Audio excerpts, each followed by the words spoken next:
Before I start, I want to ask you to subscribe to my channel if you love real, raw stories about love, betrayal, and heartbreak. And don't forget to share your thoughts in the comments at the end. I promise this story is one that will stay with you long after you hear it. Started with a simple text. My phone buzzed late one night while I was brushing my teeth. I didn't recognize the number. I didn't usually answer unknown numbers, but something, call it curiosity or a premonition, made me check. The message read, "I can't wait to see you again. Last night was perfect." My heart stopped. I reread it several times, hoping I had misunderstood. Maybe it was a wrong number. But the way my chest tightened told me otherwise. A sinking feeling settled deep in my stomach, one I couldn't shake. The next morning I tried to push it out of my mind. I told myself I was overthinking.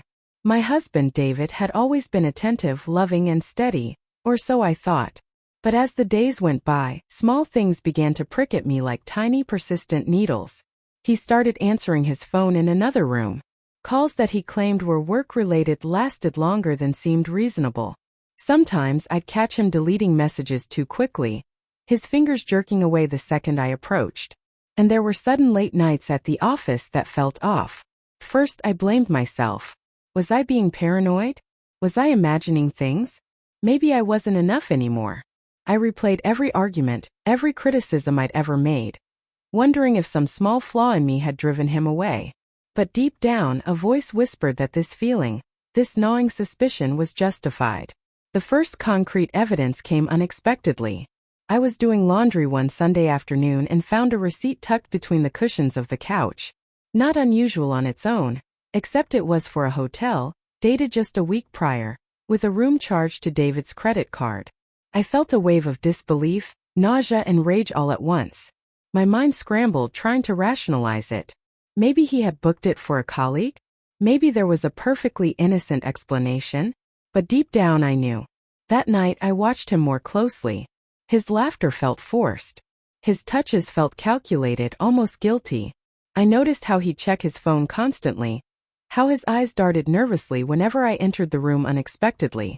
The intimacy we had shared for years, the jokes, the quiet moments on the couch, the bedtime whispers, suddenly felt like fragile illusions.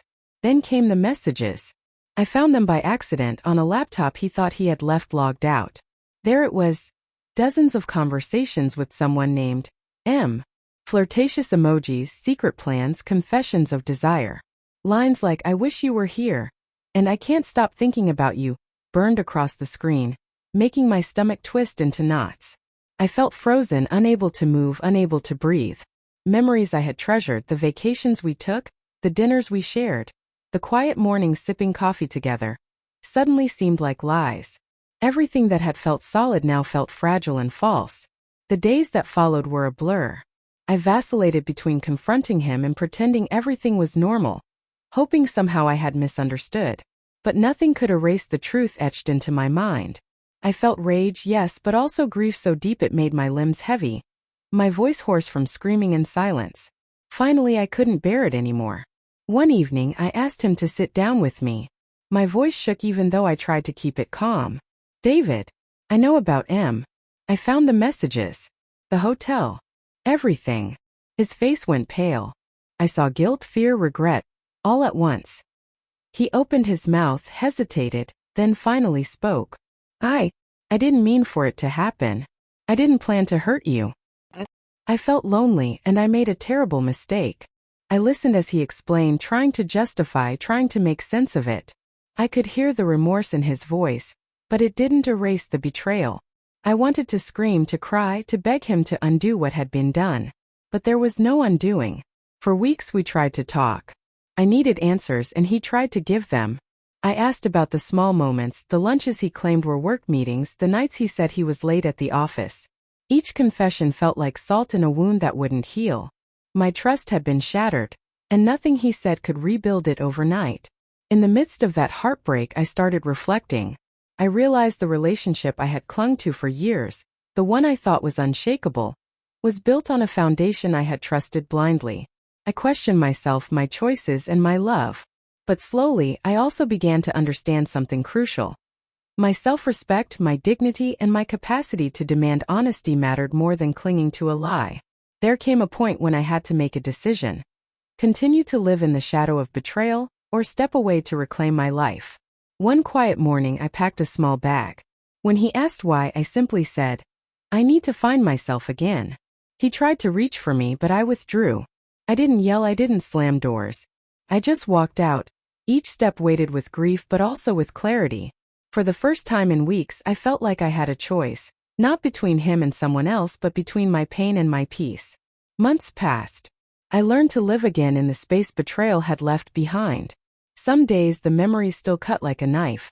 The shared smiles, the whispered promises, but they no longer defined me. I discovered small joys, quiet strength, and a sense of freedom that comes only after reclaiming what's yours. Your heart, your trust in yourself, and your voice. Looking back, I don't hate him.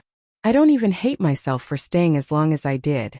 I understand now that love sometimes fails, not because we are unworthy, but because human hearts are fragile, and sometimes mistakes are too heavy to forgive. What matters is that I survived, and in surviving I rebuilt a life that feels honest and whole. The pain of betrayal will always leave a scar, but that scar is also a reminder. Never compromise your self-respect for someone else's mistake. Never silence your voice for the comfort of familiarity. And never forget that strength often comes quietly, in the moments when you choose yourself over devastation.